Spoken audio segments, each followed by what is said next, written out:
Hello everybody and welcome to episode 104 of the Chesterfield of Dreams. Whenever this episode is uploaded, this will become my longest running series on my channel's history, and we have plenty more action to come on the basis that we survive this Europa League quarter-final second leg tie against Sporting Club de Portugal.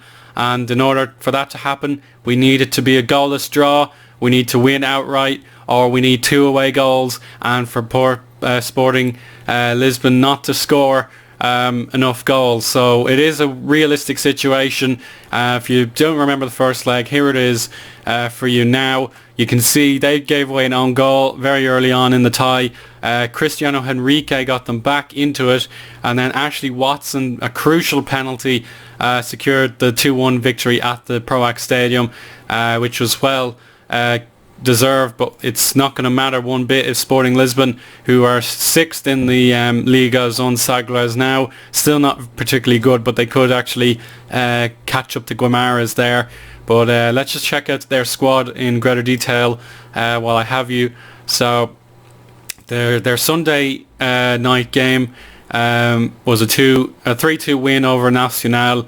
So they could be vulnerable in defence. If they're giving away 2 goals to a team like Nacional, who are in the relegation zone, I think we have what it takes to win, but you never know. It's a Wednesday night game. That doesn't suit my players at all because we have a Premier League game on the Saturday as well.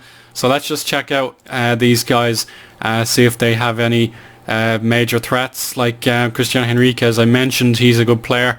The face packs are actually not working for me today, but you can see this huge injury list, and then players out on loan or unregistered for the tournament. It's quite concerning to see. Like, if we look at their fitness, they could be quite tired. Some guys, as you can see, are unregistered. Yeah, so I think I have every chance of qualifying here, but then the prospect of having to play Manchester City in the semi-finals, that doesn't fill me with much confidence, if I may say so. If we take a look at their stats for the season, you can probably tell this guy's been amazing, this right back. That's absolutely incredible amount of games to play in one season. You can see 11 times in the Europa League, 9 times in the Cups, and then 26 in the league. That's really, really impressive. And then this guy, obviously, Bacuna, stands out remarkably as well. He's done a splendid job in the attacking midfield, but apart from that, they don't have too many outstanding players. So Santos is actually injured, the centre back, so that's a big loss for any club to lose their best centre back. So that's just the way I call it. So now, if I didn't show you on Twitter, there's a player in my academy that is very much worth your time. His name is Brian Burke, and these are his stats. Very, very useful already for an attacking midfielder. So let's just say I put him in attack. He's got 17 first touch, 16 technique, 13 concentration, 13 anticipation, and 16 off the ball. He's only a teenager still at 16 years of age, so what a player. We may finally have the kind of youth prospect that we need to make this club grow, and we'll have to see if he can make it into the first team in the next year or so. But apart from that, we are struggling for future stars in our academy, even with all the money that had to be pumped into the facilities. So anyway, my own status, no one's really suspended. There are a few injuries, but it's mostly out of my control. You can see Kubat is injured, Ahmed still out for the season, and then Sam Zand and all these get to play as they're registered. But then there are a few guys who are not registered and are trying to reclaim the fitness that they had previously. And then the one game I played in between the legs, the first leg and now today, it was a massive 3-1 win against Sunderland. Like, how could I forget about this?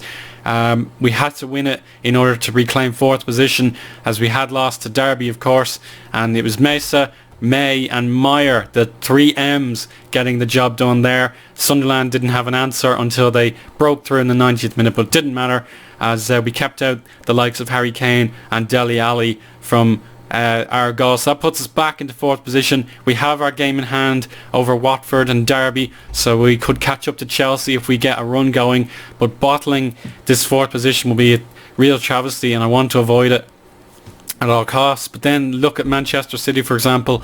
They've lost their most recent game to Liverpool, the first time in a very long time since they've been beaten, and that was away from home. So their home record is irresistible, but they could throw away this most important run to the title, because you can see Manchester United are now back to the days of Fergie, and in fact even better than Fergie. They're just unstoppable, and that's probably why I can't win the Premier League as long as I'm still in charge of Chesterfield. I don't know if it's going to be possible, but let's just head into the match screen and try and think big in this Europa League quarter-final. Right, welcome back everybody. We have the lineups for you as follows. You can see from their perspective they're going for the narrow 4-2-3-1, which reminds me very fondly of my Bursaspor time on FM14, but they've got the attacking quartet of Diaz, Leo Chiara, Bakuna, as we mentioned earlier, and Savitsky.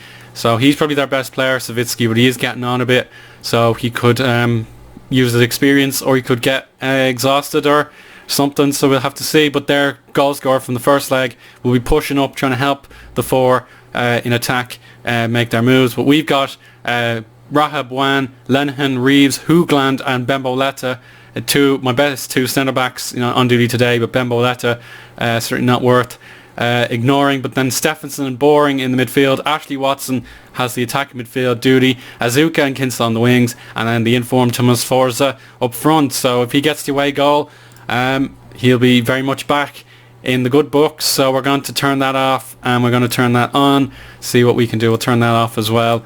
Just need to keep it simple, no pressure, just get the job done, and make sure the semi-finals will have our name very much in the hat. So deep breath, no pressure, as I said, but if we do lose, then we have very little to play for, as this is the last piece of silverware we can realistically get.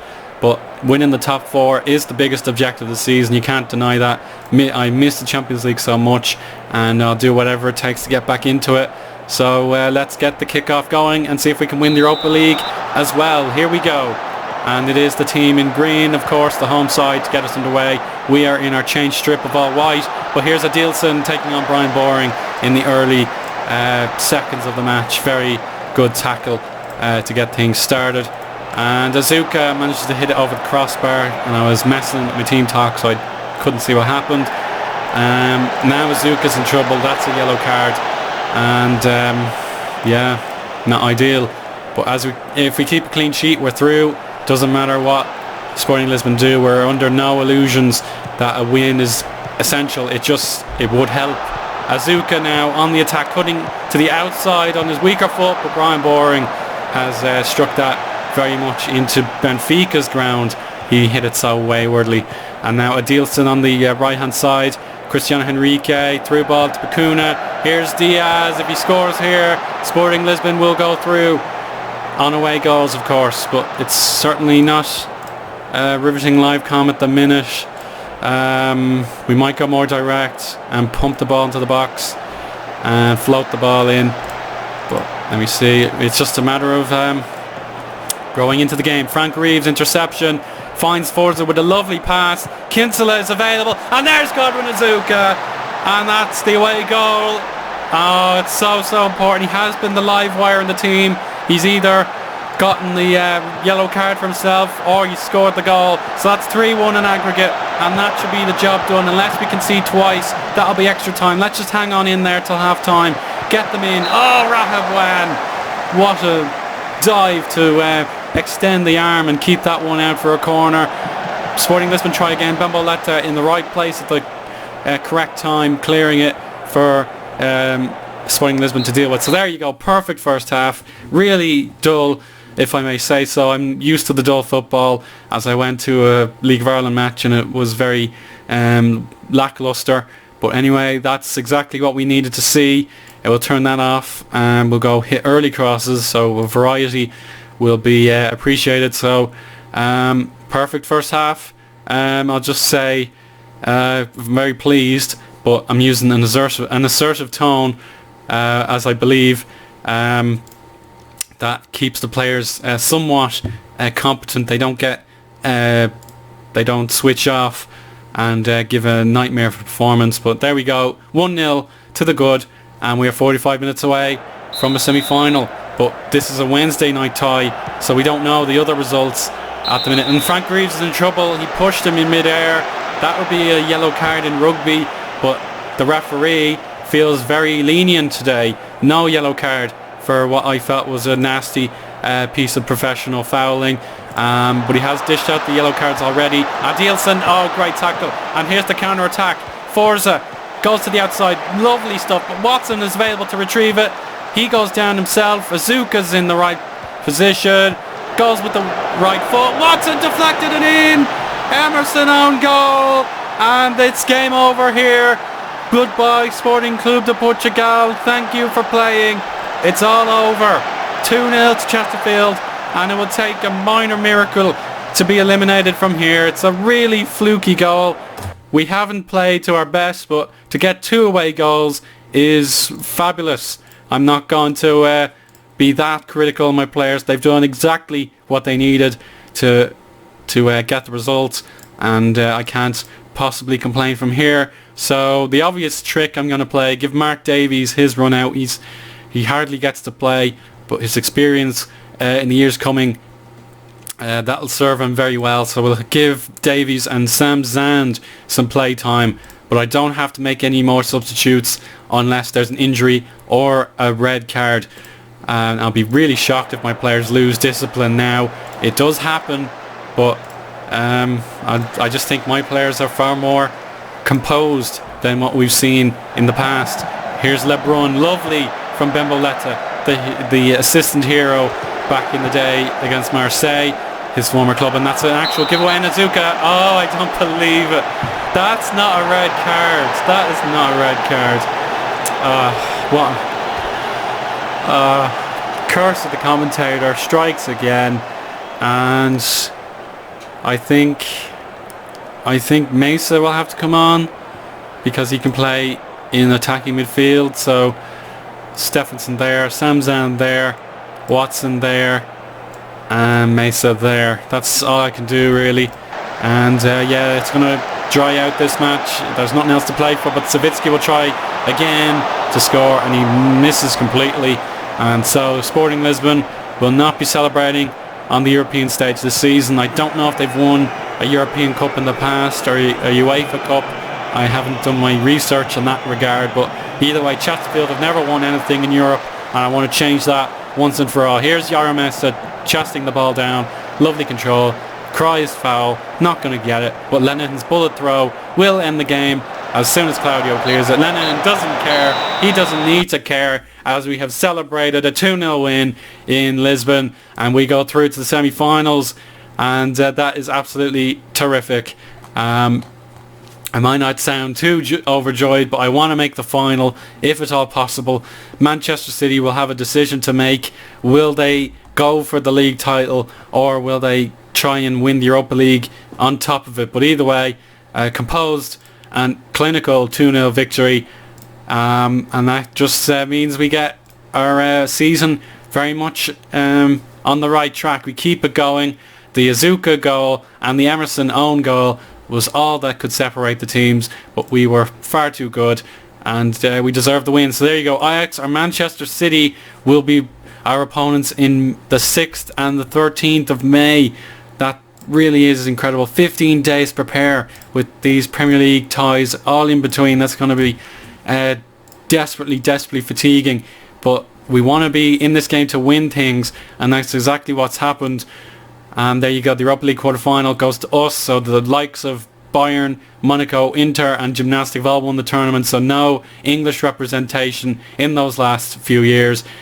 We get the bonus in my contract. That's a very rare thing to happen, but we did complete a contractual obligation in my small print, and I'm so happy with that. We get the prize money, and Azuka, I don't think it was a red card. It wouldn't have been a yellow card on its own, but I suppose he was cautioned, and the Dutch manager was watching his stars for the next squad, and there we go. That's pretty much the end of the episode.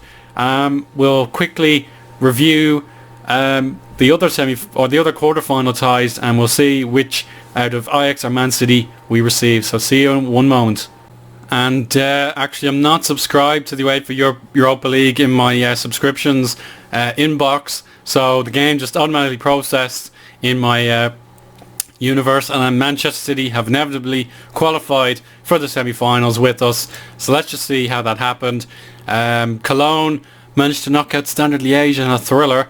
Very, very incredible stuff there. Manchester City destroyed Ajax by 5-2. That looks very, very frightening, alright. And Celtic will play Cologne in the semi-finals as they knocked out medalists by turning a 1-0 deficit into a 2-1 surplus. So well done to them. But let's just see what on earth Manchester City did to destroy Ajax. So they got a hat-trick from Carlos. Alfonso Navarra scored, and then Cassius Pushnieri also scored, but they had 2 goals in the second half to at least make it somewhat respectable. But 7-2 on aggregate is terrible. Manchester City could be knocking us out unless we give the ultimate performance. Like, I don't know how much give we can provide, but it's going to be absolutely huge to play a domestic rival yet again in this tournament. So wish me luck, everybody, and we'll see you for the 105th episode in just a few game weeks time. See you there.